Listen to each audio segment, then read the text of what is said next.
মাসুদ কামাল থেকে শুরু করে অনেকে তাদের কনভারসেশনের মধ্যে আনার চেষ্টা করেছেন। ইভেন বর্তমান সময়ে ভারতের বিপরীতে যে অবস্থান বাংলাদেশের, অনেকটা লড়াকু বা যুদ্ধাংদেহী মনোভাব, অপরদিকে পাকিস্তানের সাথে যে সৌহার্দ্যপূর্ণ সম্পর্ক এস্টাবলিশ করার চেষ্টা চলছে, সেইটার পেছনেও এই উপদেষ্টা মাহফুজকে অনেকে মাস্টার মাইন্ড হিসাবে কিন্তু দাবি করতে চান। যখন বিভিন্ন পোস্টার্স আপনি দেখবেন যে মাহফুজদেরকে নিয়ে কিন্তু যথেষ্ট আলোচনা এবং সমালোচনা হয়, বরাবরই খুব চিবিয়ে চিবিয়ে ঠান্ডা মাথার, তাকে কিন্তু মাস্টার মাইন্ড এমনি বলা হয় নাই। আপনি তার যদি বিভিন্ন বক্তব্য দেখেন, এথিক্স দেখেন, কাজ করতে হবে। তবে নির্বাচনের সময় নিয়ে কথা আছে, নির্বাচন নিয়ে এত বেশি অনিশ্চয়তা আছে বলে মনে করেন না সাবেক তত্ত্বাবধায়ক সরকারের এই উপদেষ্টা। তিনি মনে করেন কিছু সংস্কার সরকারকে এখনই করে ফেলা দরকার, আর সংস্কারগুলো আলোচনা করে ঐক্যমতের ভিত্তিতে হতে হবে। লেখক অধ্যাপক অসম্ভব হয়ে যাবে। একটা হাইব্রিড শাসন চলবে কিছুদিন, যেখানে জনগণের নির্বাচিত প্রতিনিধিরাও থাকবে এবং ক্রমাগত তাদের সংখ্যা বাড়তে থাকবে। তারা অধ্যাদেশ ভেটিং করে দিলে উপদেষ্টা পরিষদের একছত্র কর্তৃত্ব খর্ব হবে এবং একটা আলাপ আলোচনা, তর্ক বিতর্ক হবে, ব্যালেন্স অফ পাওয়ার আসবে। অন্তর্বর্তীকালীন সরকার ধীরে ধীরে নির্বাচিত প্রতিনিধিদের প্রতিস্থাপিত হবে। হঠাৎ করে পরবর্তী সরকারকে দায়িত্ব নিতে হবে না, তাদের একটা প্রস্তুতি থাকবে। দ্রুত নির্বাচন দিতে হবে, এটা শুনতে হবে না প্রফেসর ইউনূসকে, নির্বাচনের মধ্যে শুরু হয়ে যাবে। এই সরকারের ম্যান্ডেট নাই, এই অভিযোগে শুনতে হবে না। আসসালামু আলাইকুম দর্শক, নতুন একটি ভিডিওতে আপনাকে স্বাগতম। বাংলাদেশের যে বর্তমান রাজনৈতিক পরিস্থিতি এবং প্রেক্ষাপট সৃষ্টি হয়েছে, তারই আলোকে বেশ কয়েকটা গুরুত্বপূর্ণ ভিডিও নিয়ে হাজির হয়েছে, যার কিছুটা অংশ বিশেষ ভিডিওর শুরুতেই দেখছেন। দর্শক, ভিডিওর শুরুটা দেখেই কিন্তু বুঝতে পেরেছেন আজকের নিউজটা কতটা গুরুত্বপূর্ণ হতে চলেছে। তাই বলবো, যারা ভিডিওটি দেখছেন না টেনে সম্পূর্ণ ভিডিওটি মনোযোগ সহকারে দেখতে থাকুন, তাহলে আজকের বিষয়টা বুঝতে পারবেন। দর্শক, এই বিষয়ে আর কিছুই বলবো না, চলুন দেখে আসি আজকের সেই কাঙ্ক্ষিত ভিডিওগুলো। তার আগে বলবো, যারা এখনও চ্যানেলটি সাবস্ক্রাইব করেননি অবশ্যই সাবস্ক্রাইব করে পাশে থাকা বেল বাটনটি অন করে দিবেন, আর যারা ইতিমধ্যে সাবস্ক্রাইব করেছেন তাদেরকে অসংখ্য ধন্যবাদ।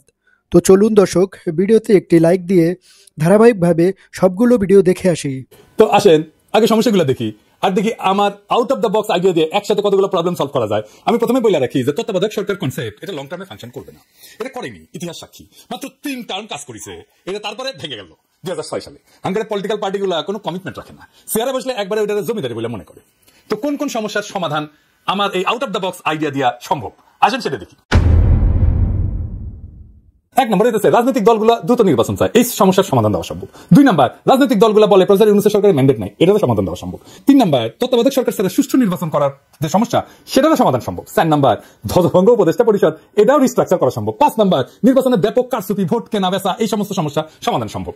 এইগুলো একসাথে সমাধান হয়ে যাবে। আইডিয়াটা শুনে আউলা যায় না, আগেই বাতিল বা খারিজ করে দিয়ে না, এই সিস্টেমে ফজিলত আছে। আপনি কিভাবে হবে কাজটা, আসেন দেখি। নির্বাচন এখনই শুরু হবে, মানে ধরেন 2-3 মাসের মধ্যে। সব আসনে না, মাত্র 10টা আসনে। যারা জিতে আসবে তাদের 2 জনকে উপদেষ্টা বানানো হবে, একজনকে স্পিকার বানানো হবে, তারাই সংসদ অধিবেশন করবে। তাদের কার্যকাল হবে 5 বছর। আবার 2 মাস পর আবার 10 জন নির্বাচিত হয়ে আসবে, তাদেরও কার্যকাল হবে 5 বছর। দরকার নতুন স্পিকার নির্বাচিত হবে 20 জনের সংসদে, আর আরো 2 জন উপদেষ্টা যুক্ত হবে উপদেষ্টা পরিষদে। এইভাবে 2 মাস পর 10 জন করে এমপি ইলেকশন হবে।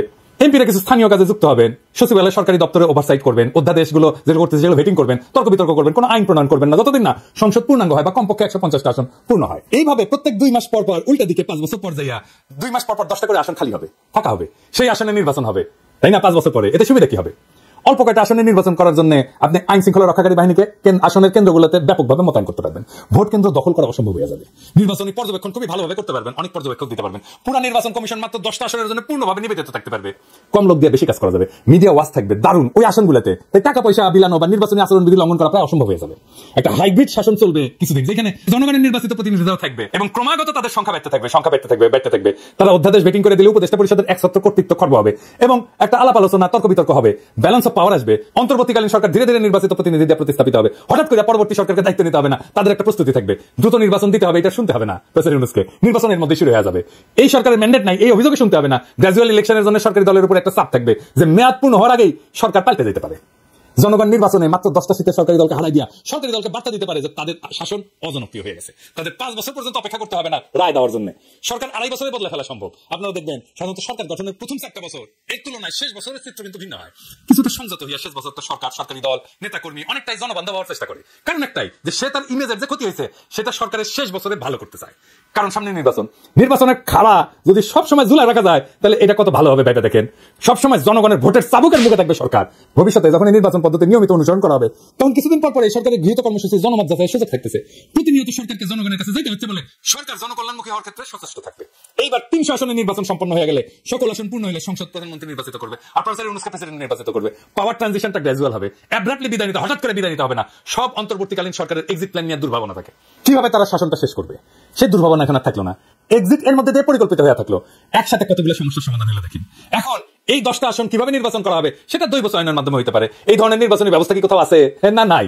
আপনি সারাক্ষণ শুনবেন out of the box idea, out of the box idea, বের করো বের করো, কিন্তু যখন সত্যি সত্যি out of the box idea নিয়ে আসবেন, সৃজনশীল সমাধান নিয়ে আসবেন, দেখবেন গা মুচড়ামুচড়ি করছে সবাই। সরকারকে ঘন ঘন জনগণের মুখোমুখি দাঁড় করাইতে পারলে অনেক সমস্যার সমাধান হয়ে যায়। আর নির্বাচনই কেবল সরকারকে জনগণের মুখোমুখি দাঁড় করাইতে পারে। আমাদের দেশে আমেরিকার প্রতিনিধি সভার মতো প্রতি বছর পুরো সংসদ নির্বাচন করা সম্ভব না, এবং তো বাস্তবসম্মত না। তো প্রত্যেক বছরই সরকার এবং রাজনৈতিক দলকে জনগণের কাছে নিয়ে যাওয়ার পথ খুঁজে বের করতে হবে। এইটা একটা পথ হইতে পারে। ভোটারের মুখোমুখি করতে হবে সরকারকে, এবং তার সম্ভব হইলে সঠিক পথে আগাচ্ছে কিনা বার্তা পেয়ে যাবে সরকার। 5 বছর পর পর একটা জাতীয় সংসদ নির্বাচন তত্ত্বাবধায়ক পদ্ধতির মধ্যে দিয়ে হোক, বর্ণ পদ্ধতির মধ্যে দিয়ে হোক, এই যে কোনো সুফল বয়ে আনতেছে না সেটা তো প্রমাণিত। খুঁজতে হবে নতুন বিকল্প নির্বাচন পদ্ধতি, নতুন সরকার পদ্ধতি, যা প্রতিনিয়ত সরকারকে জনগণের মুখোমুখি দাঁড় করাবে। আপনাদের কি মনে হয় এই মডেল অনেক সমস্যার সমাধান করে দেবে না? আমার ক্ষুদ্র ভ্রাতার ভগিনী রেখে দাদার মাথায় কত পেঁচ রে বাবা, অটিকি আমার মাথার যদি একটা পেরেক ঢুকে দেয় না কেউ, ওটা বের করলে সেটা স্কুপ হয়ে বেরোবি। সেই জন্যই আমার প্ল্যানিং নেয় না কেউ। ভাবে কি না এর মধ্যে করে রাখিস এই প্ল্যানিং এ, শেষে ম্যাঙ্গো আর স্যাক 2 জয় বাংলা হয়ে যায় কিনা। তাই আমার কাজ প্ল্যান দেওয়া, দিলাম, ভাইবা দেখেন, ক্ষতি তো নাই। জুলাই আগস্ট বিপ্লব নতুন নতুন সম্ভাবনার দুয়ার খুলিছে। সেই দুয়ার দিয়ে আলো আসবে, সেই আলোতে শত ফুল ফুটবে, শত মত বিকশিত হবে। এইভাবেই দেশ আগায় যাবে। নতুন দেশের পথে আমরা অল্প অল্প করে আগাইতে থাকবো, এবং সেটাই হবে বিপ্লব, ইনকিলাব। জুলাই আগস্ট অভ্যুত্থানের মাস্টারমাইন্ড। আবার কেউ বলছেন যে তিনি অনেকটা পাকিস্তান পন্থী ঘেঁষা। কারণ গেল কয়েকদিন আগে বাংলাদেশের একটা পুরনো মানচিত্র নিজের টাইমলাইনে শেয়ার করে একটা বিশাল আকারের স্টেটাস দিয়ে তারপর তিনি সেটাকে 2 ঘন্টা পর যখন রিমুভ করলেন, দেন ভারতের পররাষ্ট্র মন্ত্রণালয় থেকে বিষয়টা নিয়ে একটা ব্রিফ করা হলো। পাশাপাশি বাংলাদেশেরও অনেক মানুষ বিষয়টাকে পজিটিভ নেয়নি, আবার কেউ কেউ বলছে যে না, উপদেষ্টা মাহফুজ ঠিকই আছে। কিন্তু প্রশ্ন হচ্ছে যে 4000 বর্গ কিলোমিটার ভারতের সাথে আমাদের যেই বিশাল সীমানা প্রাচীর বা বর্ডার, যেখানে অধিকাংশ জায়গাতেই আমরা খোলামেলা অবস্থায় আছি, ইভেন বাংলাদেশকে পরাশক্তি ভারতের সামনে আসলে কতটুকু মূল্যায়িত হবার, অথবা ভারতের বিরুদ্ধে লড়াইয়ে ঘোষণায় গেলে যুদ্ধ না, আপনার সবকিছু যে যুদ্ধের মাধ্যমে তাও না, কূটনৈতিক বলেন, চাপ বলেন, বিশেষ করে যেখানে মার্কিন যুক্তরাষ্ট্র এই এশিয়া ভিত্তিক রাজনীতিতে ভারতের অন্যতম পার্টনার, এই সকল কিছুর পরে আসলে বাংলাদেশ এই ধরনের স্ট্যান্ড নিয়ে কতটুকু টিকে থাকতে পারবে। দর্শক, বরাবরই পেছন থেকে আলোচনায় থাকা উপদেষ্টা এই মুহূর্তে ডক্টর ইউনূসের খুবই প্রধান লড়াকু সৈনিক, যিনি মাস্টারমাইন্ড হিসেবে বিশ্বমণ্ডলে যাকে পরিচিত করে দিয়েছিলেন মেটিকুলাস প্ল্যানার হিসাবে। তো তার যে মেটিকুলাস প্ল্যান, সেই প্ল্যান নিয়ে দিন শেষে অনেকটা বিপদে পড়তে যাচ্ছেন তিনি। অলরেডি আপনি যদি দেখেন, বিএনপির যারা নেতারা আছেন অনেকে মুখে মুখে সরাসরি কথাগুলো বলে ফেলছেন, আবার অনেকে ওইভাবে না বললেও ঘুরিয়ে পেঁচিয়ে বলতেছেন। তারপর সাংবাদিক ফোরাম থেকে অনেকেই ভাবছেন যে না, এই বিষয়গুলো নিয়ে একটু কথা বলা দরকার। উপদেষ্টা মাহফুজকে তার পদ থেকে পদত্যাগের অথবা তাকে এই সরকার থেকে বরখাস্তের দাবি করেছেন আতাউর রহমান ভালি, বিএনপির একজন ঊর্ধ্বতন নেতা। জিল্লুর রহমান সাহেবের তৃতীয় মাত্রার প্রোগ্রামে তিনি এবং আরেকজন সাংবাদিক মাসুদ কামাল দুজনের একটা কনভারসেশন ছিল। সেখানে বলা হয়েছে এই যে উপদেষ্টা মাহফুজ সে যে বক্তব্যটা দিয়েছে, এমনকি 2 ঘন্টা পর সে তার পোস্টটা ডিলিট করে দিয়েছে ভয়ে, এটা বাস্তব। তো ডিলিট করার পরে আসলে এটা কি কোনো পজিটিভ কোনো কিছু সাইন তৈরি করলো? না। 2 ঘন্টার মধ্যে তার পোস্টটা ভাইরাল হলো, ভারতের কাছে পৌঁছে গেল, ভারত এটা নিয়ে বাংলাদেশ সরকারকে একটা ব্রিফ করলো, সেখানে কূটনীতিকদেরকে ডেকে তলব করলো। এই যে এত কিছু হইলো, এটা নিয়ে আসলে সরকারের পক্ষ থেকে, আই মিন যে আমাদের বাকি যারা উপদেষ্টারা আছেন তাদের পক্ষ থেকে কোনো ধরনের কোনো মন্তব্য আসলো না। ইভেন মাহফুজও এই ঘটনা নিয়ে নিজে কোনো সরি বলল না। তো বিএনপি নেতা আতাউর রহমান ঢালি, সাংবাদিক মাসুদ কামাল সহ তাদের যে বক্তব্য ছিল যে সরকারের উচিত ছিল যে আপনার মাহফুজকে বিষয়টা নিয়ে চাপ প্রয়োগ করা অথবা তাকে বরখাস্ত করা। তো সরকারের কি সেই সাহস আছে? আই মিন ডক্টর মোহাম্মদ ইউনূসের, যেহেতু তিনি একজন পলিটিশিয়ান ব্যক্তিত্ব না, সেক্ষেত্রে তিনি কোথাও না কোথাও এই ছাত্রদেরকে যথেষ্ট ভয় পান। এটা আতাউর রহমান ঢালি থেকে শুরু করে সাংবাদিক মাসুদ কামাল থেকে শুরু করে অনেকে তাদের কনভারসেশনের মধ্যে আনার চেষ্টা করেছেন। ইভেন বর্তমান সময়ে ভারতের বিপরীতে যে অবস্থান বাংলাদেশের, অনেকটা লড়াকু বা যুদ্ধাংদেহী মনোভাব, অপরদিকে পাকিস্তানের সাথে যে সৌহার্দ্যপূর্ণ সম্পর্ক এস্টাবলিশ করার চেষ্টা চলছে, সেইটার পেছনেও এই উপদেষ্টা মাহফুজকে অনেকে মাস্টারমাইন্ড হিসাবে কিন্তু দাবি করতে চান। যখন বিভিন্ন পোস্ট আসে আপনি দেখবেন যে মাহফুজদেরকে নিয়ে কিন্তু যথেষ্ট আলোচনা এবং সমালোচনা হয়। বরাবরই খুব চিবিয়ে চিবিয়ে ঠান্ডা মাথার, তাকে কিন্তু মাস্টারমাইন্ড এমনি বলা হয় নাই। আপনি তার যদি বিভিন্ন বক্তব্য দেখেন, এথিক্স দেখেন, তার লেখনী দেখেন, অনেক ক্ষুরধার বক্তব্য থাকে, গভীর চিন্তা ভাবনা থাকে। তবে সবকিছুর মধ্যে তার এই যে ভারতকে ভেঙে দেওয়া অথবা ভারতকে নিয়ে যে বিশাল বাংলাদেশের একটা অংশের মানচিত্র তিনি প্রকাশ করেছিলেন, সেখানে যে অঙ্গরাজ্যগুলো লাইক ভারতের মণিপুর, তারপর হচ্ছে আপনার ত্রিপুরা, আরো যে বিভিন্ন রাজ্যগুলোকে মেনশন করা হয়েছে, তো প্রশ্ন ছিল যে ওই রাষ্ট্রগুলো কি বা ওই রাজ্যগুলো কি বাংলাদেশের সাথে একত্রিত হতে চাইছে? তার এই বক্তব্যটা ভারতের সার্বভৌমত্বের প্রতি হুমকি স্বরূপ ছিল। এখন অনেকে আবার বলেন যে ভাই মাহফুজ আর কি বলছে, এই যে বিজেপির নেতারা তারাও তো প্রতিনিয়ত বাংলাদেশের এই অঞ্চল দখল করে ফেলবে বলে, ওই অঞ্চল দখল করে ফেলবে। আমাদের দেশে তো এমন কোনো নেতা হয় নাই, এখন পর্যন্ত আমরা কাউকে দেখি নাই যে ভারতের এই ধরনের বক্তব্যের বিপরীতে আমাদের দেশ থেকে এরকম একটা বক্তব্য দেওয়ার মতন কোনো প্লেয়ার নাই। তো উপদেষ্টা মাহফুজ যদি এরকম একটা বক্তব্য দিয়ে থাকে তাতে আসলে সমস্যাটা কি হয়েছে? আপনিও যৌক্তিক, এই পার্টে আসলে আপনিও যৌক্তিক, কেননা ভারতের বিজেপির সরকারের বিভিন্ন মন্ত্রীরা বাংলাদেশ নিয়ে যে অধ্যত্বপূর্ণ কথা বলে ওইটাও কিন্তু আমাদের সার্বভৌমত্বের প্রতি হুমকি স্বরূপে আসে। কিন্তু আমাদের যারা রাজনীতিবিদরা আছেন তারা কোথাও না কোথাও ভারতকে একটা বস হিসাবে, অথবা কি বলা হয়, আমি যেটা দেখি আর কি, বিএনপি নেতা আতাউর রহমান ঢালিবের বক্তব্য শুনছিলাম, ওনার বক্তব্যের ম্যাক্সিমাম বক্তব্য ছিল যে ভারতকে বিগড়ে দেশের রাজনীতি সম্পদ বা ভারতের সাথে যুদ্ধ করা কখনো প্রশ্নই আসে না, ভারতকে বিগড়ে বা ভারত রাগ করলে সেটা নিয়ে আমেরিকা একটা অবস্থান নিয়ে নিবে, ভারত রাগ করলে বাংলাদেশের এটা হবে সেটা হবে। এই কথাগুলো কিন্তু সত্য, অসত্য না।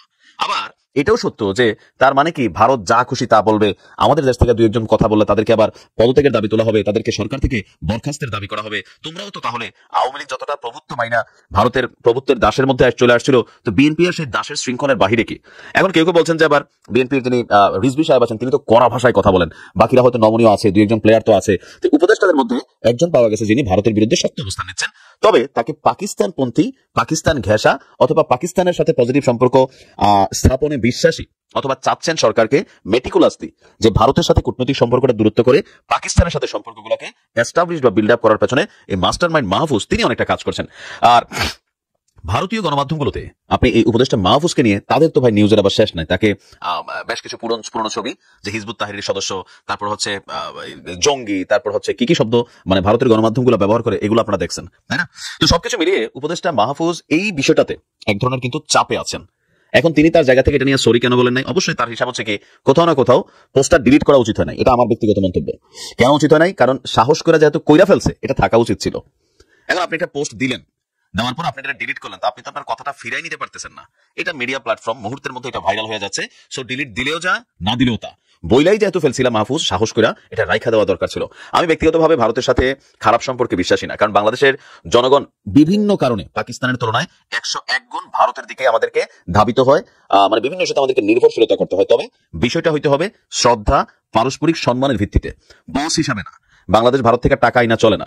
তো মাহফুজের বক্তব্যের একাংশ যেমন পজিটিভ, আবার আরেকাংশ নেগেটিভ, এই অর্থে যে এতে দুই দেশের মধ্যে যে দূরত্ব তৈরি হচ্ছে, সেই দূরত্বটার বিপরীতে যে জনজীবনে প্রভাব পড়ছে, এই প্রভাবটাকে কাটানোর জন্য তারা আসলে কতটুকু ভূমিকা রাখতে পারছে।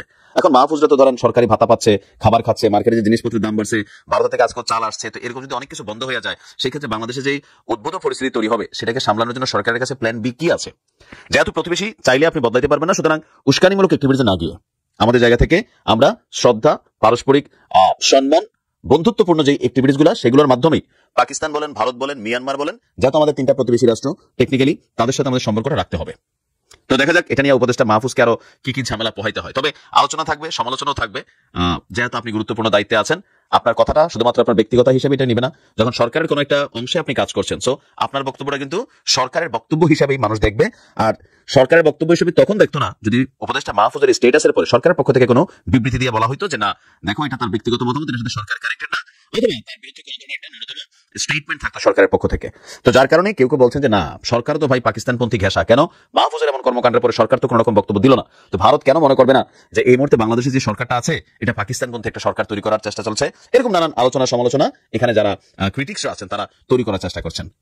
তবে এই উপদেষ্টা মণ্ডলীতে বা আমাদের ছাত্রদের মধ্যে যে টিমটা এখন কাজ করছে, পলিটিক্যালি পয়েন্ট অফ ভিউতে আপনি দেখেন যত দিন যাচ্ছে বিএনপির সাথে তাদের কিন্তু আভ্যন্তরীণ দূরত্ব তৈরি হচ্ছে। তার এই বরখাস্ত বা পদত্যাগের দাবি কিন্তু বিএনপির নেতা আতাউর রহমান ঢালি থেকে শুরু করে অনেকেই ঘুরে পেঁচিয়ে কথাগুলো বলেছেন, হয়তো স্পষ্টভাবে বলতে এখনো সাহস পাচ্ছেন না, অথবা ভাবতেছেন যাক 2-4 দিন ক্ষমতায় আছে এরপর এগুলো শেষ হয়ে যাবে।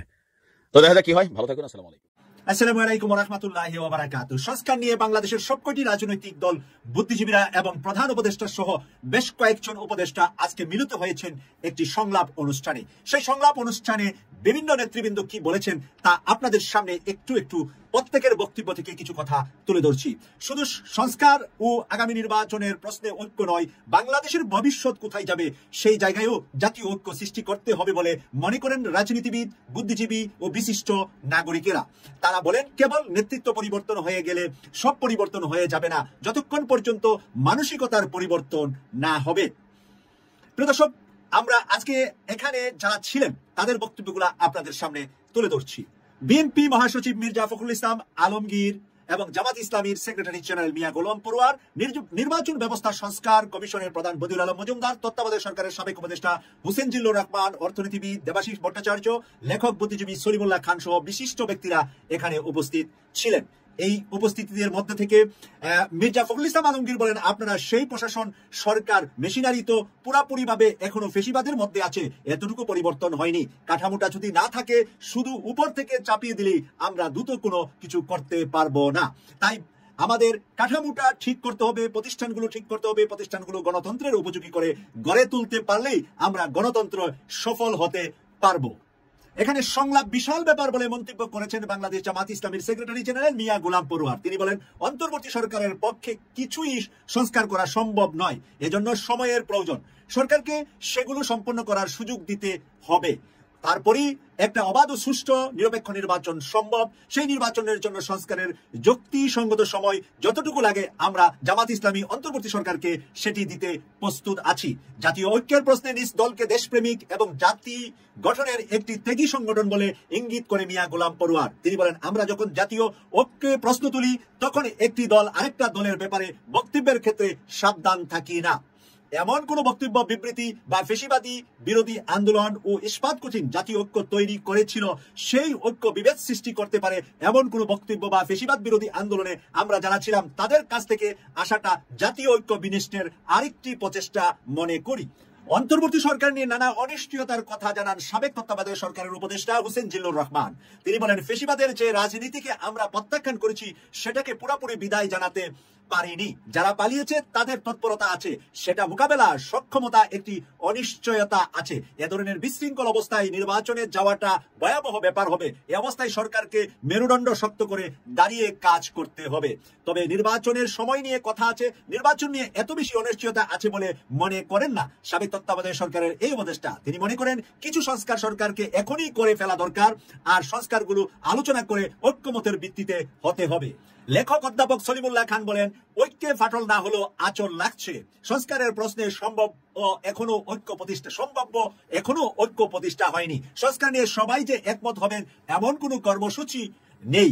তাই আমরা বলি, কমপক্ষে এতটুকু সংস্কার না হলে নির্বাচনে যাওয়া সম্ভব নয়। তিনি আরো বলেন, আমরা সবাই জানি গণতন্ত্রের মূল হচ্ছে জনগণের নির্বাচিত প্রতিনিধি দ্বারা জনগণ শাসন প্রতিষ্ঠা করবে। দুটি বিষয়ে আমাদের একমত হওয়া দরকার। সংস্কারের ক্ষেত্রটা দোতলা একটা ঘর হিসেবে দেখি। উপরের তলায় দুটো কক্ষ আছে, রাষ্ট্র ও জাতীয় সমাজ। যা কিছু পরিবর্তনের কথা আমরা এখন বলছি। নির্বাচনের মাধ্যমে একটা গণপরিষদ নির্বাচিত হবে, তারা সংবিধান গ্রহণ করবেন অথবা পুরনো সংবিধান পরিবর্তন করবেন, সেটা তাদের ঐক্যমত সাপেক্ষে হবে। সলিমুল্লাহ খান বলেন, দ্বিতীয় হচ্ছে এই সমাজকে তৈরি করার জন্য যে জনমত গড়ে উঠেছে, স্কুল, কলেজ, জাতীয় ধর্মীয় সংস্থা, ট্রেড ইউনিয়ন, ব্যবসায়ী সমিতি সহ সব রকমের প্রতিষ্ঠানকে বলা যায় দ্বিতীয় কক্ষ। জাতীয় নাগরিক কমিটির নাসরুদ্দিন পাটোয়ারি বলেন, আমরা এমন বাংলাদেশ চাই যেখানে শুধু দুটি দলের বন্দোবস্তর জায়গা হবে না, কোনো ব্যক্তি বা পরিবারকে কেন্দ্র করে রাজনীতি হবে না। রাষ্ট্রদূত মুশফিকুল ফজল আনসারী রাজনৈতিক দলগুলো একে অপরের প্রতি সহনশীল ও পরমা সহিংসু হওয়ার আহ্বান জানান। প্রিয় দর্শক, কেটিভি 24 এর পাশে থাকবেন, আমাদের নিয়মিত অনুষ্ঠানগুলো দেখবেন, এই প্রত্যাশা করে সংস্কারের উপরে বক্তব্যটা এখানে শেষ করছি। আল্লাহ হাফেজ। দর্শক, আমি আশা করি আপনি সবগুলো ভিডিওই মনোযোগ সহকারে দেখছেন। সেই সাথে দর্শক, এই ভিডিওগুলো সম্পর্কিত যদি কোনো তথ্য এবং মতামত থাকে তাহলে কমেন্টে জানাবেন। এতক্ষণ সাথে থাকার জন্য ধন্যবাদ। আজকের মতোই এ পর্যন্তই। আল্লাহ হাফেজ।